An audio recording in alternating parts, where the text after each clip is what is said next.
Hi dear students, on his blindness John Milton ಅವರ ತುಂಬಾ famous ಆಗಿರೋ poem.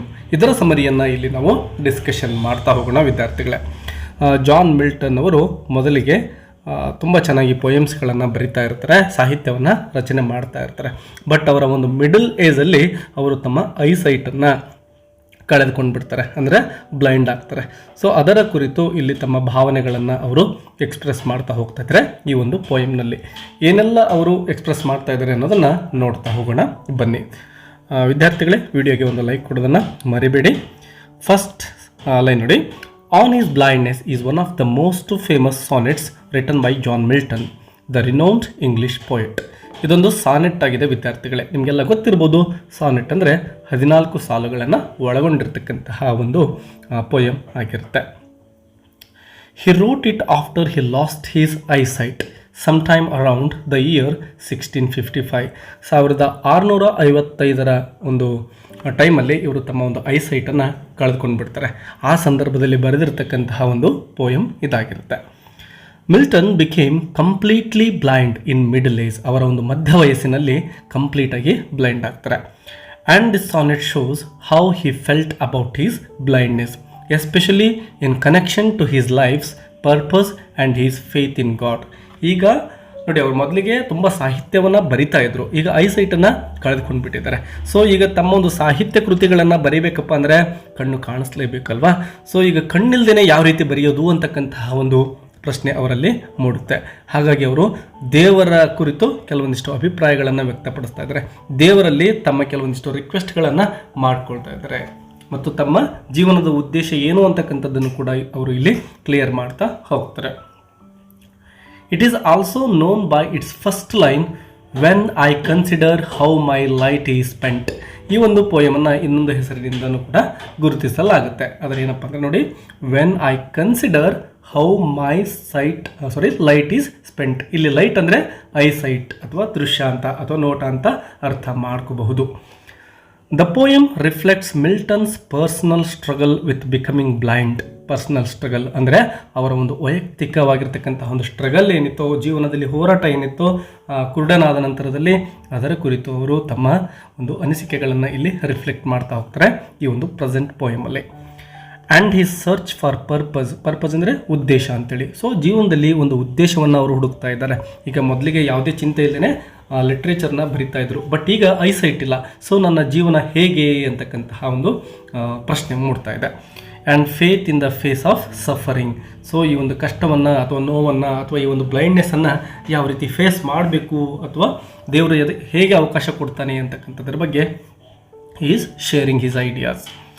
The poem is about Milton's deep sadness. ತಮ್ಮ ಬೇಸರವನ್ನು ವ್ಯಕ್ತಪಡಿಸ್ತಾ ಇದ್ದಾರೆ.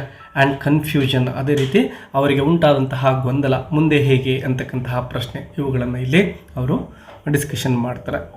The poem is written in the form of Petrarchan sonnet which has 14 lines.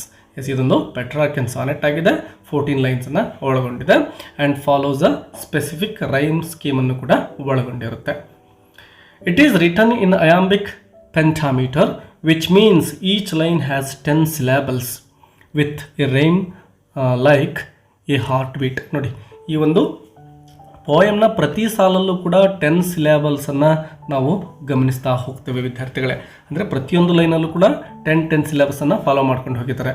For example, ಇಲ್ಲಿ first ಪೋಯಮ್ನ ಒಂದು ಲೈನನ್ನು ನೋಡ್ಬೋದು ನೋಡಿ. ವೆನ್, ಇಲ್ಲಿ 1 ಸಿಲೆಬಲ್ ಇದೆ. ಐ, ಇಲ್ಲಿ ಕನ್ಸಿಡರ್, ಇಲ್ಲಿ 3 ಸಿಲೆಬಲ್ ಇದ್ದಾವೆ.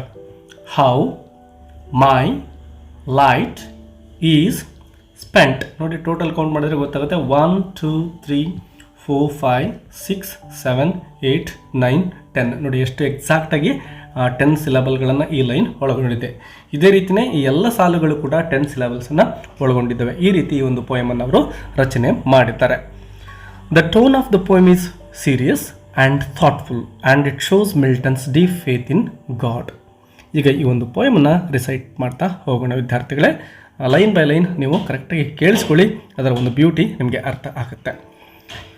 When I consider how my light is spent ere half my days in this dark world and wide, and that one talent which is death to hide, lodged with me useless, though my soul more bent to serve there with my Maker and present my true account, lest he returning chide.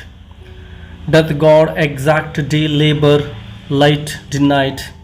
I fondly ask, but patience to prevent that murmur soon replies, God doth not need either man's work or his own gifts. Who best bear his mild yoke, they serve him best. His state is kingly, thousands at his bidding speed, and post o'er and land ocean without rest. They also serve who only stand and wait. Now we can discuss the summary of the poem. At the beginning of the poem, he says he is thinking about how his light is spent. ತನ್ನ ಒಂದು ನೋಟವನ್ನು ಅಥವಾ eyesight ಏನಿತ್ತು ಅದನ್ನು ಯಾವ ರೀತಿ ಕಳೆದುಕೊಂಡೆ ಅಂತಕ್ಕಂಥದ್ದನ್ನು ಆರಂಭದಲ್ಲಿ ಅವರು ಥಿಂಕ್ ಮಾಡ್ತಾ ಇದ್ದಾರೆ ಈ ಪೋಯಮ್ನಲ್ಲಿ. The word light means his eyesight. ಮೊದಲಿಗೆ ಹೇಳಿದಾಗೆ ಲೈಟ್ ಅಂದರೆ ಐಸೈಟ್ ಅಂತೇಳಿ. And he feels like he lost it too early in life. ಇಷ್ಟು ಬೇಗ ತಾನು ಆ ಒಂದು ಐಸೈಟನ್ನು ಕಳೆದುಕೊಳ್ಳಬಾರದಾಗಿತ್ತು ಅಂತ ಹೇಳಿ ಫೀಲ್ ಆಗ್ತಾ ಇದ್ದಾರೆ. Before he finished half of his days, ಅಂದರೆ ಮಧ್ಯ ವಯಸ್ಸಲ್ಲೇನೆ ಅವ್ರು ಏನು ಮಾಡಿದ್ದಾರೆ, ಕಣ್ಣಿನ ದೃಶ್ಯವನ್ನು ಕಳೆದುಕೊಂಡು ಬಿಟ್ಟಿದ್ದಾರೆ. ಆ ಕಾರಣದಿಂದ ದುಃಖತಪ್ತರಾಗಿದ್ದಾರೆ. Milton had hoped to do great work for God using his talent for writing. ನೋಡಿ, ಆ ಒಂದು ಐಸೈಟ್ ಇದ್ದಿದ್ರೆ ಒಂದು ಭರವಸೆ ಇತ್ತು ಅವ್ರಿಗೆ. ಅದೇನಪ್ಪ ಅಂದರೆ ತಮ್ಮಲ್ಲಿರ್ತಕ್ಕಂತಹ ಟ್ಯಾಲೆಂಟನ್ನು ಯೂಸ್ ಮಾಡಿಕೊಂಡು ತುಂಬ ಉತ್ತಮವಾಗಿರ್ತಕ್ಕಂತಹ ಬರವಣಿಗೆಯನ್ನು ಬರೆಯಬಹುದಾಗಿತ್ತು ಅಂಥೇಳಿ. ಬಟ್ ನಾವು he feels useless and last. But ಈಗ ಅವ್ರಿಗೆ ಅನ್ನಿಸ್ತಾ ಇದೆ, ನಾನು ಇನ್ಮೇಲೆ ಯೂಸ್ಲೆಸ್ ಆಗಿಬಿಟ್ಟಿದ್ದೇನೆ, ಯಾವುದಕ್ಕೂ ಉಪಯೋಗ ಬರೋದಿಲ್ಲ ಅಂಥೇಳಿ ಫೀಲ್ ಆಗ್ತಾ ಇದೆ. ಮತ್ತು ಲಾಸ್ಟ್, ತಾನು ಏನೋ ಒಂದು ಮಿಸ್ ಮಾಡ್ಕೊಳ್ತಾ ಇರೋ ರೀತಿಲಿ ಫೀಲ್ ಆಗ್ತಾ ಇದ್ದಾರೆ. Milton compares his poetic talent to the one talent from a Bible story in the Gospel of Matthew. Yes, ಬೈಬಲಲ್ಲಿ ಒಂದು ಸ್ಟೋರಿ ಬರುತ್ತೆ, ಗಾಸ್ಪೆಲ್ ಆಫ್ ಮ್ಯಾಥ್ಯೂ ಅಂತೇಳಿ. ಅದರಲ್ಲಿ ಒಬ್ಬ ವ್ಯಕ್ತಿ ದೇವರು ಕೊಟ್ಟಿರ್ತಕ್ಕಂತಹ ಒಂದು ಗಿಫ್ಟ್ ಏನಿರುತ್ತೋ ಅದನ್ನು ಸರಿಯಾಗಿ ಯೂಸ್ ಮಾಡ್ಕೊಳ್ಳೋದಿಲ್ಲ. ಇದರಿಂದಾಗಿ ದೇವರಿಗೆ ಕೋಪ ಬರುತ್ತೆ. ಈಗ ತನ್ನ ಪರಿಸ್ಥಿತಿಯು ಅದೇ ರೀತಿ ಆಗ್ತಾ ಇದೆಯೇನೋ, ದೇವರು ಟ್ಯಾಲೆಂಟ್ ಏನೋ ಕೊಟ್ಟುಬಿಟ್ಟಿದ್ದಾನೆ, ಬಟ್ ಈಗ ಐಸೈಟ್ ಕಿತ್ಕೊಂಡ್ಬಿಟ್ರೆ ಬರವಣಿಗೆ ಮಾಡಲಿಕ್ಕೆ ಸಾಧ್ಯ ಆಗೋದಿಲ್ಲ. ಹಾಗಾಗಿ ಒಂದು ಒನ್ ಟ್ಯಾಲೆಂಟ್ ಆ ಬೈಬಲಲ್ಲಿ ಬರ್ತಕ್ಕಂಥ ಒಂದು ಸ್ಟೋರಿ ಆಗಿದೆ, ಅದಕ್ಕೆ ಕಂಪೇರ್ ಮಾಡ್ಕೊಳ್ತಾ ಇದ್ದಾರೆ. In that story a servant, ಒಬ್ಬ ಸೇವಕ ಅಂತೇಳಿ, who was given a talent, a kind of money, ಅಂದರೆ ಅವನಿಗೆ ದುಡ್ಡು ಸಿಕ್ಕಿರುತ್ತೆ ಅಂದ್ಕೊಳ್ಳೋಣ, ಬೈ ಹಿಸ್ ಮಾಸ್ಟರ್. ತನ್ನ ಮಾಸ್ಟರ್ ಒಂದು ಗಿಫ್ಟನ್ನು ಕೊಡ್ತಾ ಇದ್ದಾನೆ ಈ ಸರ್ವೆಂಟ್ಗೆ. But he did it instead of using it. ಆ ಮಾಸ್ಟರ್ ಕೊಟ್ಟಿರ್ತಕ್ಕಂತಹ ಒಂದು ಗಿಫ್ಟ್ ಏನಿತ್ತು, ಅದನ್ನು ಟ್ಯಾಲೆಂಟ್ ಏನಿತ್ತು, ಅದನ್ನು ಸರಿಯಾಗಿ ಯೂಸ್ ಮಾಡ್ಕೊಳ್ಳೋದಿಲ್ಲ. ಇದರಿಂದ ಮಾಸ್ಟರ್ಗೆ ಏನಾಗುತ್ತೆ, ಕೋಪ ಬರುತ್ತೆ.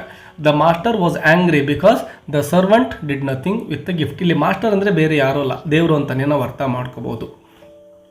ಅಂದರೆ ನಮಗೆ ದೇವರಿಗೇನು ಗಿಫ್ಟನ್ನು ಟ್ಯಾಲೆಂಟನ್ನು ಕೊಟ್ಟಿರ್ತಾನೋ ಅದನ್ನು ನಾವು ಸರಿಯಾಗಿ ಯೂಸ್ ಮಾಡಿಕೊಳ್ಳೇಬೇಕು. ಮಾಡ್ಕೊಳ್ಳದಿದ್ದರೆ ದೇವರಿಗೆ ಕೋಪ ಬಂದ್ಬಿಡುತ್ತೆ. ನಾವು ನಮ್ಮ ಸಮಯ ಇರ್ಬೋದು, ನಮ್ಮಲ್ಲಿರ್ತಕ್ಕಂತಹ ಸಾಮರ್ಥ್ಯಗಳನ್ನು ವೇಸ್ಟ್ ಮಾಡಲಿಕ್ಕೆ ಹೋಗಬಾರ್ದು ಅಂತಕ್ಕಂತಹ ಮೆಸೇಜ್ ಕೂಡ ನಾವು ಇಲ್ಲಿ ತೆಗೆದುಕೊಳ್ಳಬಹುದು ಈ ಪೋಯಮಿಂದ.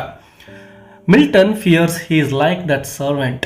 ತಾನು ಕೂಡ ಈಗ ಅದೇ ಸರ್ವೆಂಟ್ ಥರ ಆಗಿ ಹೋಗ್ಬಿಡ್ತಾ ಇದ್ದೀನೇನೋ ಅಂತ ಭಯ ಆಗ್ತಾ ಇದೆ. Hiding his talent because of his blindness. ತನ್ನ ಒಂದು ಬ್ಲೈಂಡ್ನೆಸ್ಸಿಂದಾಗಿ ಆ ಟ್ಯಾಲೆಂಟ್ ಸತ್ತು ಹೋಗಿಬಿಡುತ್ತೇನೋ ಅಂತಕ್ಕಂತಹ ಭಯ. He feels guilty and afraid that god might be angry with him for not using his gift. ದೇವರು ನನ್ನ ಮೇಲೇನು ಕೂಡ ಕೋಪ ಮಾಡ್ಕೊಂಡು ಬಿಡ್ತಾರೋ ಏನೋ, ಯಾಕೆಂದರೆ ಅವರು ಕೊಟ್ಟಿರೋ ಟ್ಯಾಲೆಂಟ್ ಅಥವಾ ಗಿಫ್ಟ್ ಏನಿದೆನೋ ನಾನು ಸರಿಯಾಗಿ ಯೂಸ್ ಮಾಡ್ಕೊಳ್ದೇ ಇದ್ರೆ ಅಂತಕ್ಕಂತಹ ಒಂದು ಗಿಲ್ಟ್ ಕೂಡ ಈಗ ಅವರಲ್ಲಿ ಮೂಡ್ತಾ ಇದೆ. Then Milton asks an important question, ಅಂದರೆ ಒಂದು ಕ್ವೆಶನನ್ನು ಕೇಳ್ಕೊಳ್ತಾ ಇದ್ದಾರೆ. Does God still expect people to work and serve him even when they are suffering or disabled? ದೇವರು ಮನುಷ್ಯನು ಸಫರಿಂಗ್, ಕಷ್ಟದಲ್ಲಿದ್ದಾಗ, ಡಿಸೇಬಲ್, ಯಾವುದಾದ್ರೂ ಒಂದು ಎಬಿಲಿಟಿಯನ್ನು ಕಳೆದುಕೊಂಡಾಗ ಆಗಲೂ ಕೂಡ ಇವರು ನನ್ನ ಸೇವೆಯನ್ನು ಮಾಡಲಿ, ಕೆಲಸವನ್ನು ಮಾಡಲಿ ಅಂಥೇಳಿ ದೇವರು ಎಕ್ಸ್ಪೆಕ್ಟ್ ಮಾಡ್ತಾರಾ ಅಂತಕ್ಕಂತಹ ಒಂದು ಪ್ರಶ್ನೆ ಅವರ ಮನಸ್ಸಲ್ಲಿ ಮೂಡ್ತಾ ಇದೆ. In his case he is wandering if god expects day labour. Day labour ಅಂದರೆ ಇಲ್ಲಿ ಕೆಲಸ ಮಾಡ್ತಕ್ಕಂಥದ್ದು, ಮೀನಿಂಗ್ ಆ್ಯಕ್ಟಿವ್ ವರ್ಕ್. ಈ ಒಂದು ಹಿ ಈಸ್ ನೌ ಬ್ಲೈಂಡ್. ಈಗ ತಾನು ಬ್ಲೈಂಡ್ ಆಗಿದ್ರೂ ಕೂಡ ದೇವರು ನನ್ನಿಂದ ಇನ್ನೂ ಕೆಲಸವನ್ನು ನಿರೀಕ್ಷೆ ಮಾಡ್ತಾ ಇದ್ದಾನಾ ಅಂತಕ್ಕಂತಹ ಕ್ವೆಶನ್ ಈಗ ಬರ್ತಾ ಇದೆ. This shows Milton struggle between wanting to serve God and not knowing how. now that his abilities are limited. At this point in the poem, a voice inside Milton called Patience responds to his question. ಈಗ ನೋಡಿ ಅದ್ಭುತನೇ ನಡೀತಾ ಇದೆ. ಅವರಲ್ಲಿರ್ತಕ್ಕಂತಹ ಒಂದು patience ಉತ್ತರವನ್ನು ಕೊಡ್ತಾ ಇದೆ. ಅವರ inner voice ಇಲ್ಲಿ ಮಾತಾಡ್ತಾ ಇದೆ.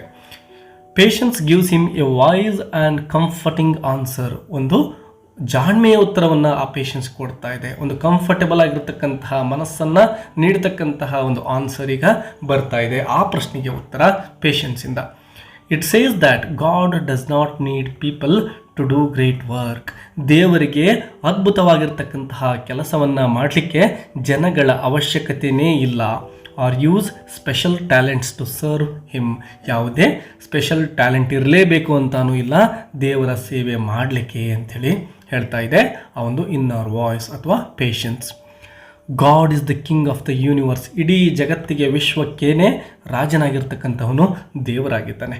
And he has thousands of angels and people.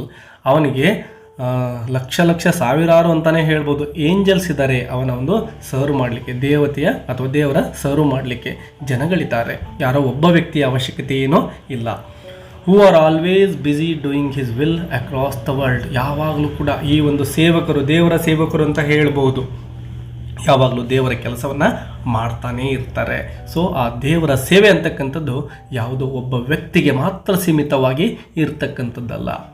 But God is also pleased with those who simply accept their struggles and wait patiently for his purpose. ಅನೇಕ ಜನಗಳು ಅನೇಕ ದುಃಖಗಳಲ್ಲಿ ಕಷ್ಟಗಳಲ್ಲಿ ಇರಬಹುದು. ಅವ್ರು ಯಾರೂ ಕೂಡ ದೇವರ ಸೇವೆ ಮಾಡದೇ ಇದ್ದರೆ ಖಂಡಿತವಾಗಲೂ ಕೂಡ ದೇವರು ಅದಕ್ಕೆ ಕೋಪವನ್ನು ಮಾಡಿಕೊಳ್ಳೋದಿಲ್ಲ. ಅದರಲ್ಲೂ ಕೂಡ ದೇವರು ತೃಪ್ತಿಯನ್ನು ಪಡ್ಕೊಳ್ತಾನೆ. ಯಾಕೆಂದರೆ ಅವನು ತಾಳ್ಮೆಯಿಂದ ಕಾಯ್ತಾನೆ. ಅಂತಹ ವ್ಯಕ್ತಿಗಳಿಗೂ ಕೂಡ ಜೀವನದಲ್ಲಿ ಒಂದು ಅವಕಾಶ ಸಿಗುತ್ತೆ ಅಂತಕ್ಕಂತಹ ಒಂದು ಹೋಪ್ಫುಲ್ ಇಲ್ಲಿ ಕಾಣಿಸ್ತಾ ಇದೆ. In other words, even people who cannot actively do things still serve god. ನೋಡಿ, ಏನೂ ಕೆಲಸ ಮಾಡದೇ ಇದ್ದರೂ ಕೂಡ, ದೇವರ ಸೇವೆಯಲ್ಲಿ ತೊಡಗದೇ ಇದ್ದರೂ ಕೂಡ, ಅಥವಾ ಏನನ್ನೂ ಆ್ಯಕ್ಟಿವ್ ಆಗಿ ಅವ್ರು ಮಾಡ್ತಾ ಇಲ್ಲ ಅಂದರೂ ಕೂಡ ಅವರು ಕೂಡ ದೇವರ ಸೇವೆಯಲ್ಲಿ ಇದ್ದ ಹಾಗೇನೆ. They trust him and endure their problems with faith. Yes, ದೇವರು ಅವರಿಗೂ ಕೂಡ ಏನು ಮಾಡ್ತಾನೆ, ಅವರ ನಂಬಿಕೆ ಉಳಿತಕ್ಕಂತಹ ಕೆಲಸವನ್ನು ಮಾಡ್ತಾನೆ ಅಂತಕ್ಕಂಥದ್ದು. The last line of the poem is very famous. They also serve who only stand and wait. Yes ನೋಡಿ, ಹೂ ಓನ್ಲಿ ಸ್ಟ್ಯಾಂಡ್ ಅಂದರೆ ಏನೂ ಕೆಲಸ ಮಾಡದೇ ಸುಮ್ಮನೆ ಇರ್ತಕ್ಕಂಥವ್ರು ಮತ್ತು ಕಾಯ್ತಾ ಇರ್ತಕ್ಕಂಥವ್ರು ಕೂಡ ನನ್ನ ಸೇವೆ ಮಾಡ್ತಾ ಇದ್ದ ಹಾಗೆಯೇ ಅಂತ ಹೇಳ್ತಾ ಇದ್ದಾರೆ. ಅಂದರೆ ಅವರು ಕೂಡ ನಾನೇನಾದರೂ ಮಾಡಬೇಕು ಅಂತಕ್ಕಂತಹ ಮನಸ್ಥಿತಿಯನ್ನು ಹೊಂದಿರ್ತಾರಲ್ವ, ಅಷ್ಟು ಸಾಕಾಗಿರುತ್ತೆ ಆ ದೇವರಿಗೆ ಅಂತಕ್ಕಂಥದ್ದನ್ನು ಇಲ್ಲಿ ಪೋಯೆಟ್ ಹೇಳ್ತಾ ಇದ್ದಾರೆ. ನೋಡಿ, this line means that people who are patient and faithful during hard times are also serving God even if they are not able to do anything physically ಅವರು ಏನೂ ಮಾಡದೇ ಇದ್ದರೂ ಕೂಡ ದೇವರ ಸೇವೆಯಲ್ಲೇ ಇದ್ದ ಹಾಗೆ. It gives hope and comfort to those who suffer. ಯಾರಿಗೆ ಆ ಸೇವೆಯನ್ನು ಅಥವಾ ಕೆಲಸವನ್ನು ಮಾಡಲಿಕ್ಕೆ ಸಾಧ್ಯ ಆಗೋದಿಲ್ವೋ ಅವರಿಗೆ ಒಂದು ಭರವಸೆ ಸಿಗ್ತಾ ಇದೆ. ಇಲ್ಲಿ ಅವರು ಭರವಸೆಯನ್ನು ಕಳೆದುಕೊಳ್ತಾ ಇಲ್ಲ, ಅವರಿಗೆ ಕಂಫರ್ಟ್ ಆಗ್ತಾ ಇದೆ. ಯಾಕೆಂದರೆ ದೇವರಿಗೆ ನಾವು ಕೂಡ ಸೇವೆ ಮಾಡ್ತಾ ಇದ್ದೇವೆ ಹಾಗಾದರೆ ಅಂತಕ್ಕಂಥ ಒಂದು ಫೀಲ್ ಅವರಲ್ಲಿ ಬರೋದರಿಂದ. Reminding them that their lives still have meaning. ಆದರೂ ಕೂಡ ತಮ್ಮ ಜೀವನಕ್ಕೆ ಒಂದು ಮೀನಿಂಗ್ ಇದೆ ಆ್ಯಂಡ್ ವ್ಯಾಲ್ಯೂ ಇದೆ ಆ ಒಂದು ದೇವರ ಕಣ್ಣಿನ ದೃಷ್ಟಿಯಲ್ಲಿ ಅಂಥೇಳಿ. Overall, on his blindness is A poem about loss, faith and hope. ಇಡೀ ಒಂದು ಪೋಯಮ್ ಲಾಸ್ ಕಳೆದುಕೊಳ್ಳುವಿಕೆ, ಫೇತ್ ನಂಬಿಕೆ, ಹೋಪ್ ಭರವಸೆ ಇವುಗಳನ್ನು ಒಳಗೊಂಡಿರ್ತಕ್ಕಂಥದ್ದು. It teaches us that even when we feel weak or useless, we can still have a purpose. ಯಾವಾಗ ನಾವು weak ಅಂತ ಅಂದ್ಕೊಳ್ತೀವೋ, useless ಅಂದರೆ ಯಾವುದಕ್ಕೂ ಉಪಯೋಗ ಇಲ್ಲ ಅಂತ ಅಂದ್ಕೊಳ್ತೀವೋ, ಆಗಲೂ ಕೂಡ ಖಂಡಿತವಾಗೂ ಒಂದು ಉದ್ದೇಶ ಇದ್ದೇ ಇರುತ್ತೆ.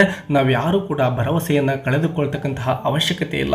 ನಾವೇನೆಲ್ಲ ಕಷ್ಟಗಳಲ್ಲಿದ್ದರೂ ಕೂಡ ಯಾವುದೋ ಒಂದು ಅವಕಾಶ ನಮ್ಮನ್ನು ಹುಡುಕಿಕೊಂಡು ಬರುತ್ತೆ ಅಂತಕ್ಕಂತಹ ಒಂದು ಭರವಸೆಯ ಮಾತುಗಳನ್ನು ಇಲ್ಲಿ ಪೋಯಮ್ ಮೂಲಕ ನಾವು ಪಡೆದುಕೊಳ್ತಾ ಇದ್ದೇವೆ. We don't always need to do big things to serve god.